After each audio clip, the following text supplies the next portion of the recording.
From the news desk of Diamond 88.7 FM Ilorin, this is News on the Hour.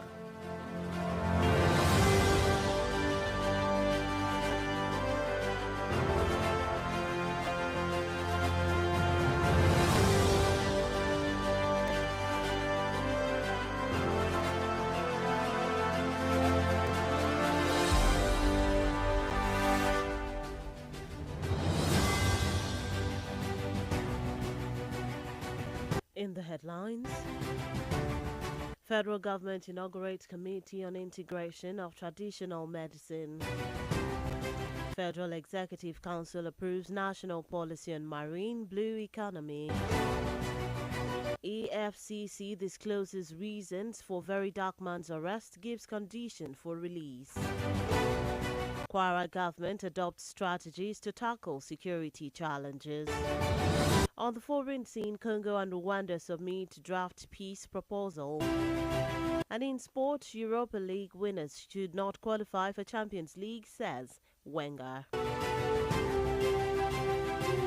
Good afternoon and thank you for staying with us on Diamond 88.7 FM Ilorin. This is the news. Make it better. This message is reaching you from Diamond 88.7 FM Ilorin.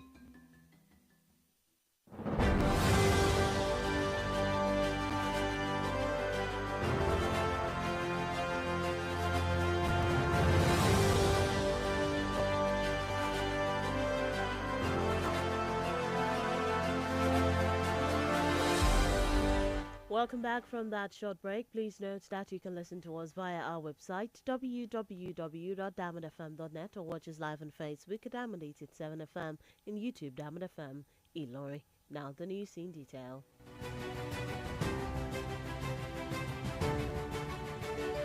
The federal government has inaugurated a ministerial committee for the development of herbal medicine systems, diversifying the economy and creating wealth and employment opportunities.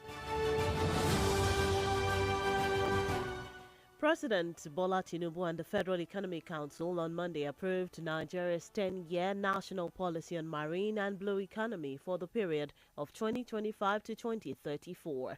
A statement by the Special Advisor, Media and Public Communication and spokesperson to President Tinubu, Sunday Dari, said the policy is designed with a robust implementation plan with the goal of harnessing Nigeria's vast marine resources, which boast of over 853 kilometers coastline, to drive economic growth. The statement added that the policy's implementation will be financed primarily by the private sector, followed by various other sources. The statement did not, however, mention specific sources of the funds. Meanwhile, in a move to boost Nigeria's cocoa industry and increase Nigeria had held consultations with neighboring cocoa-producing countries to learn from their experiences.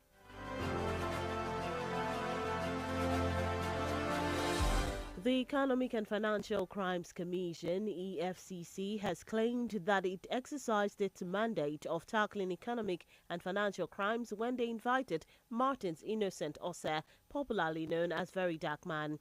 In a statement made available to newsmen today, the agency claimed that Very Dark Man was apprehended due to a series of petitions bordering on sundry issues of alleged financial crimes raised against him, as well as his refusal to show up in spite of several invitations sent to him through his known addresses and medium of communication.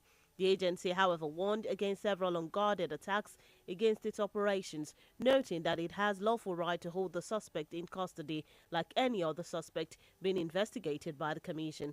The Commission also are currently on a study tour of Kwara State. Professor Saba noted that while Kwara has been long regarded as one of the most peaceful states in Nigeria, it is not immune to the growing security threats affecting some parts of the country. He also disclosed that the state government was proactively deploying a range of strategies to address the security challenges.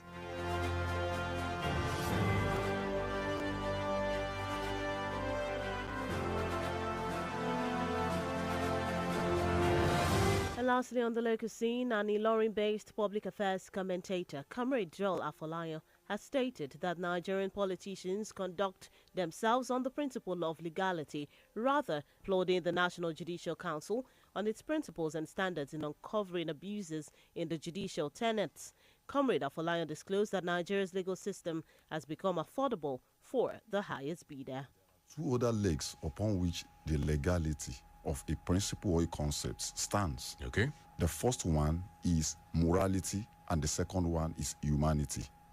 When you check through any book of law, guiding principles, or constitution anywhere in the world, you will see that whatever the content of that law may look like can be broadly categorized under either. Now, in this context, if we are to looking at it from the legal point of view, Yes. Godswill Akpabio is not a defendant in this case. It's not a defendant. And he has never in any way been brought into this. As a defendant. As a defendant. Okay. While addressing the recent results statistics released by the Joint Admission and Matriculations Board, JAMB, Comrade Afolayan disclosed that education is meant for everyone. Monotechnic, polytechnic, and colleges of education examination. That's true. And the benchmark for that one is 150. 150. Because the aggregate was 300. And for UME, it used to be 400 aggregate. And the cutoff was 200.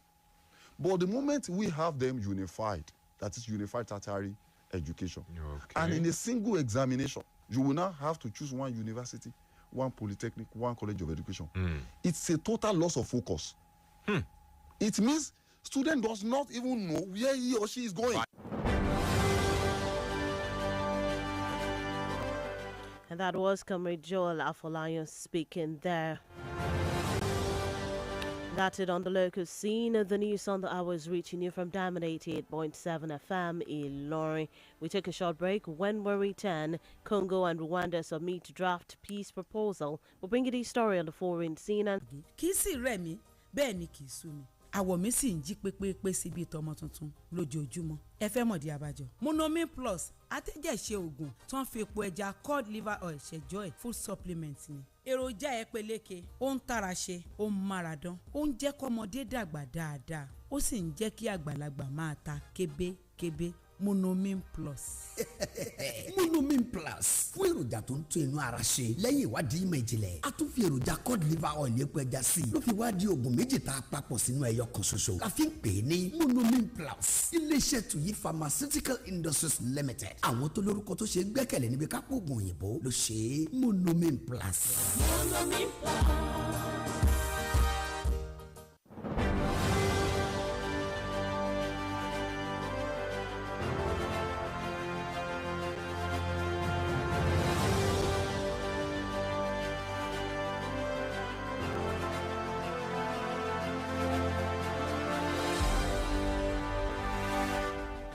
welcome back from that short break. If you're just tuned in and joining us, you're listening to the news on the hour reaching you from Diamond 80. Fighting has resulted in approximately 7,000 deaths and displaced over 7 million people, exacerbating one of the world's largest humanitarian crises. Rwanda's foreign minister stated that negotiations for a final peace agreement will continue later this month, with hopes that the presidents of Rwanda and Congo will sign the accord by mid-June at the White House in the presence of President Trump and regional leaders.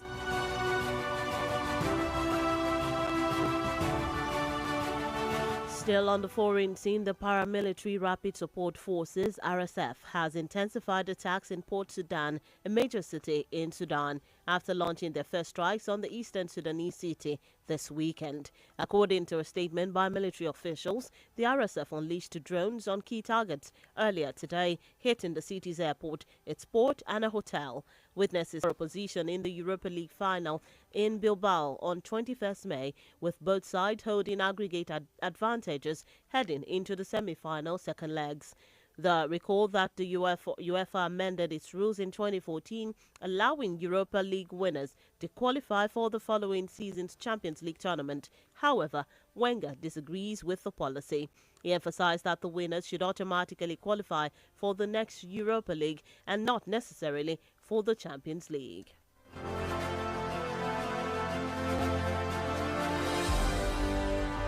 Still in the world of sports, Nigeria forward Umar Sadiq is set for a permanent exit from Spanish club Real Sociedad this summer. According to Spanish news outlet, the Qatari club is ready to offer 30 million euros for the lanky striker who joined Valencia on loan from Real Sociedad in January. Federal Executive Council approves national policy on marine blue economy. EFCC discloses reasons for Very Dark Man's arrest, gives condition for his release. And in Kwara government adopts strategies to tackle security challenges. On the foreign scene, we brought to you that Congo and Rwanda have submitted a draft peace proposal. And in sport, Europa League winners should not qualify for Champions League, says Wenger.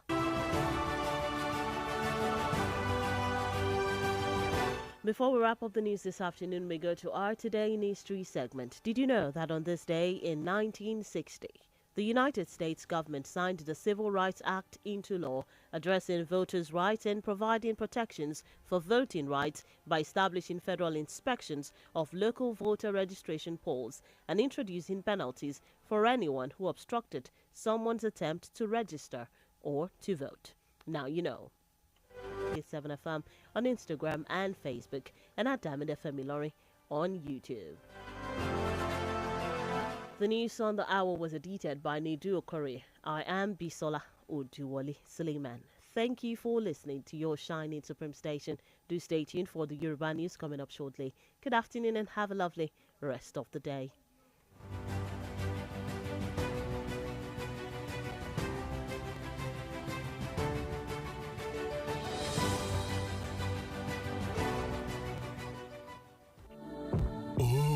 This is me every single time I listen to Diamond FM after a long time away. Oh my god, oh my god, oh my god, oh my god, oh my god, oh my god, oh my god, oh my god, oh my god. Yeah, that's right. There's just something about how the amazing program and the content, the music blows me away every single time. And Diamond FM, it's memorable radio every single time.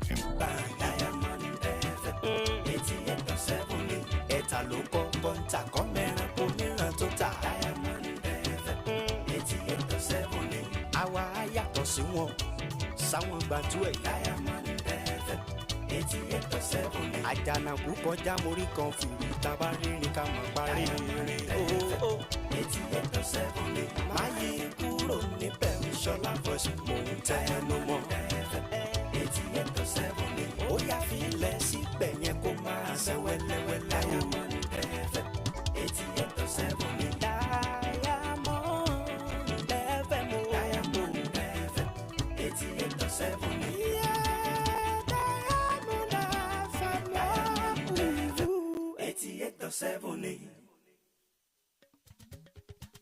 Látinú yàrá ìròyìn Diamond 88.7 FM Ìlọrin, ìròyìn ẹ̀kúnrẹ́rẹ́.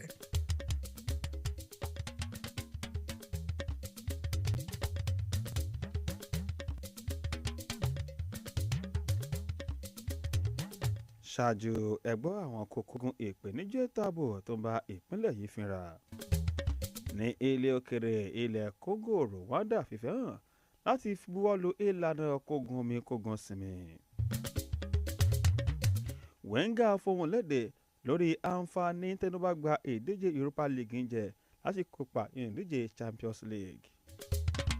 Ẹ̀ka àsán akíwá pé a kò ṣe látọ̀rọ̀ ìròyìn ẹ̀kúnrẹ́rẹ́ láti ìkànnì Diamond 88.7 tó wà nílọrin ní ìpínlẹ̀ Kwara. Taiwo Adeyemi lóníròyìn yìí ẹ lè gbọ́ wá jákèjádò àgbà. ọ̀sìn ẹlẹ́gbẹ̀ẹ́ gate black yẹn ibẹ̀ gangan ní ilé mi. gbogbo eré tí mo máa ń sá yìí every morning ni mo máa ń ṣe ní 7 a.m. every day. mo ṣe máa ń keep fit lélẹ́yìí. ẹ̀rí shape mi ni can see ó gbọ́ ọmọ ló tù yìí. ó mà ṣe o ó sì ṣe bẹ́ẹ̀ fọwọ́ ara rẹ̀ sílẹ̀kùn fólè fira rẹ̀ lájínigbé lọ́wọ́. gbogbo ohun tó ní í ṣe pẹ̀lú kọ̀rọ̀kọ́ndú ayé rẹ̀ àti ara rẹ̀ ló ti fi láyé lọ́wọ́ yìí. àwọn tó o mọ̀ tó o sì mèrò ọkàn wọn. ǹjẹ́ o tiẹ̀ mọ̀ àwọn. ìfilọ́lẹ̀ ìgbìmọ̀ kan tí yóò mójútó ìdàgbàsókè ìlànà ìṣègùn ìbílẹ̀ fún ìdàgbàsókè ọ̀tọ̀ ìlera ní orílẹ̀-èdè yìí nígbà tó sọ̀rọ̀ níbi ayẹyẹ kan tó ti ṣe ìfilọ́lẹ̀ ìgbìmọ̀ ọ̀hún nílùú Àbújá. mínísítà kejì nílẹ̀ yìí fún ọ̀rọ̀ ìlera àti ìgbáyégbádùn àwọn ọmọlẹ̀ yìí dókítà Isaac Salako tẹnumọ́ pé ìgbìmọ̀ ọ̀hún yóò fi léde ọ̀pákùtùlẹ̀ láti rí i pé ẹ̀ka ìṣègùn bílẹ̀ nílẹ̀ yìí kópa ribiribi fún ìdàgbàsókè ọrọ̀ ajé ilẹ̀ yìí. dókítà Salako tẹnumọ́ wípé ìgbésẹ̀ náà ó ní fúnra ìjọba ààrẹ Tinubu láti rí i pé àwọn ọmọlẹ̀ yìí jẹ àǹfààní ìwòsàn tó péye pàápàá jùlọ fún ọrọ̀ ajé orílẹ̀-èdè yìí. Bọ́lá Tinubu Sunday dáre tẹnumọ́ pé ìgbésẹ̀ náà ó ní ẹgbẹ́ Nàìjíríà jẹ àǹfààní àwọn ọ̀rọ̀ tó wà lórí àwọn odò ńláńlá rẹ̀. àtẹ̀jáde ọ̀hún ṣe àfikún rẹ̀ pé ìgbésẹ̀ náà ni owó tí wọ́n ná yóò wá láti ẹ̀ka aládàáni àmókùn láti fi lédè Ekunrere ibi tí wọ́n ti rí àwọn owó náà. wáyé o lára ìgbésẹ̀ láti mú àtúnṣe dé bá ẹ̀ka ètò ọ̀gbìn kòkó nílẹ̀ yìí kílẹ̀ yìí lè máa rí ó pa wọlé síjọba àpọ̀lẹ̀ yìí ṣetán láti ṣe àgbátẹrù fún àbádòfin kan tí yóò lọ síwájú àwọn ìlẹ́gbẹ̀mọ aṣòfin àpapọ̀ lẹ̀ yìí láti ṣe ìfilọ́lẹ̀ ìgbìmọ̀ kan tí wọ́n mójútó ọ̀rọ̀ kòkó lórílẹ̀‐èdè yìí. gẹ́gẹ́ bí sísítà nílẹ̀ yìí fún ètò ọ̀gbìn àti kóúnjẹ lè pọ̀ lọ́pọ̀ yanturu nílẹ̀ yìí sẹ́nẹ́tọ̀ aṣòfin lórílẹ̀‐èdè yìí.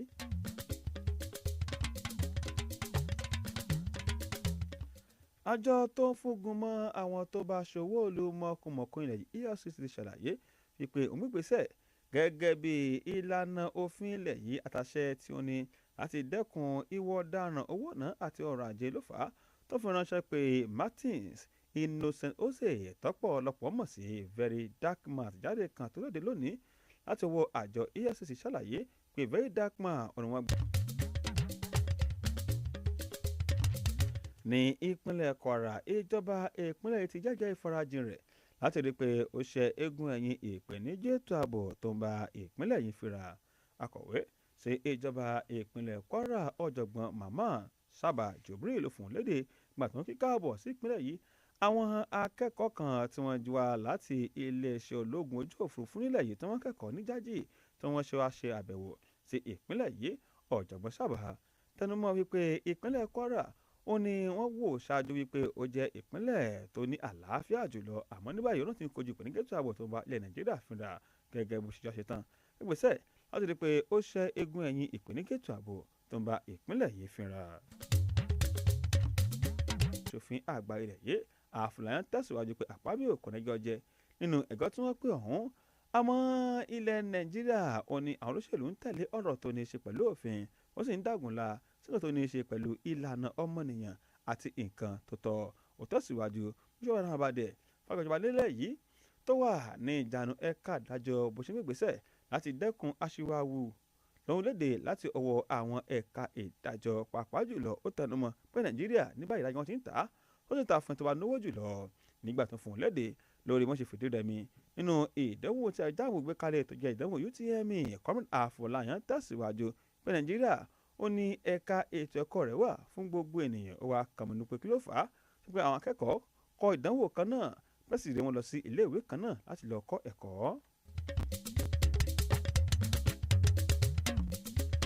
ìròyìn ẹ̀kúnrẹ́rẹ́ náà ni àmúwá sí etí ìgbọ̀nyìn láti ìkànnì Diamond 88.7 tó wà nílọrin ní ìpínlẹ̀ Kwara. lẹ́yìn ìsinmi ráńpẹ́ yìí a lọ sí ilé òkèrè níbi tí ilẹ̀ Congo àti ilẹ̀ Rwanda fìfẹ́ hàn láti fi ààyè gba ìlànà kógómìkógún sinmi lóògùn tó ń wáyé ní agbègbè ìlà oòrùn ilẹ̀ Congo. lẹ́ẹ̀kan sí akínyìn pé ẹ kú ìkàlẹ̀. nígbà tó o bá ń sùn lọ́wọ́ ara ríro. iṣẹ́ rẹ̀ lágọ̀ọ́ ara rẹ̀ lójú oorun kébé ni fún ẹ láàárọ̀ ọjọ́ kejì lẹ́nu iṣẹ́ rẹ̀. iléeṣẹ́ tuyi pharmaceutical industries limited àwọn tó lórúkọ tó ṣe é gbẹ́kẹ̀lé níbi ká pò oògùn òyìnbó ló ṣe é. bára rẹ̀ ò bá ṣe wéré lẹ́yìn ọjọ́ kẹta kàn sí dókítà rẹ̀. Sempin Night. ẹ̀fọ́rí ìrora wa gbígbà wo Sempin ọkọ̀ yín ti dé. ẹ darapọ̀ mọ́ wa ní ìtàkùn káyélujára wa ìtàkùn ìbádọ́rẹ̀ẹ́ Facebook ìtàkùn abẹ́yẹfò Twitter àti Instagram lórí Diamond 887 FM Diamond FM Shining Supreme. ẹ káàbọ̀ padà ìròyìn ẹ̀kúnrẹ́rẹ́ ọ̀hún náà ní ẹ̀ ń gbọ́ láti ìkànnì Diamond 88.7 tó wà nílùú Ìlọrin ní ìpínlẹ̀ Kwara. ìròyìn ọ̀hún tẹ̀ síwájú ní ilẹ̀ òkèrè ilẹ̀ Congo àti ilẹ̀ Rwanda ìfẹ́ hàn láti fi àyè gba àlàáfíà lórí ogun tó ń lọ lọ́wọ́ ní agbègbè ìlà oòrùn ilẹ̀ Congo níbi ètò kan ti ilẹ̀ Amẹ́ríkà tí kò ṣòdé olùbádámọ̀ràn pàtàkì lórí ọ̀rọ̀ ilẹ̀ adúláwọ̀ àti agbègbè Middle East fún ààrẹ ilẹ̀ Amẹ́ríkà Donald Trump Masa Bolosi ló ṣe kéde ọ̀hún pé ní báyìí wọ́n ti fẹ́ hàn láti fi ààyè gba kí ogun omi kó go sinmi. Síbẹ̀ ní ilé òkèrè àwọn ikọ̀ tó fara pẹ́ ọmọ ológun ní ilẹ̀ Sudan Paramilitary Rapid Support Forces RSF ti tẹra mọ́ ìkọlù tó ń ṣe ṣe ibùdókọ̀ orí omi ní ilẹ̀ Sudan lẹ́yìn ìgbà tó tó kọ́kọ́ ṣe ìkọlù sí agbègbè ìlà oòrùn ilẹ̀ Sudan ní òpin ọ̀sẹ̀ sí èdè kan tó lòdì láti ọwọ́ iléeṣẹ́ ológun ilẹ̀ Sudan ṣàlàyé wípé ikọ̀ RSF ó ní ó ṣe ìkọlù ní òní sí ibùdókọ̀ pé ó jẹ́ nǹkan tí ò tọ́ láti jẹ́ kí ẹni tó bá gba ìdíje Europa League lọ kópa League Champions League ní sáà tó bá ti tẹ̀lé ikọ̀ Manchester United Tottenham báyìí ó ní ó ṣeé ṣe kán pàdé ní Bilbao tó bá di ọjọ́ 21 oṣù karùn-ún àwọn méjì fakọyọ nígbà tó gbá yẹ àkọ́kọ́ wọn tó jẹ́ ìbílẹ̀ tó ń ṣàkíyèsí àgbà nínú ìdíje Europa League ẹ̀rùn ti pé UEFA ló mú àtúntò dé bá òfin ọdún 2014 tó bá sì gba ìdíje Europa League yóò gba ìdíje Champions League ní sáà tó bá ti kàwé ní báyìí Wenger ṣàlàyé wípé òun ò faramọ́ ìlànà náà ó tẹnumọ́ wípé tó bá gba ìdíje Europa League ó yẹ kó lọ gba ìdíje ọ̀hún ní sáà tó bá tẹ̀lé kó yẹ kó lọ gba ìdíje Champions League.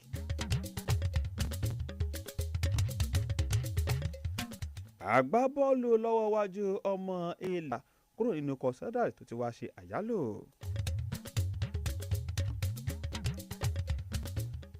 Lẹ́ẹ̀kan sí ẹgbẹ́ àwọn kókó tó wà nínú ìròyìn ọ̀hún.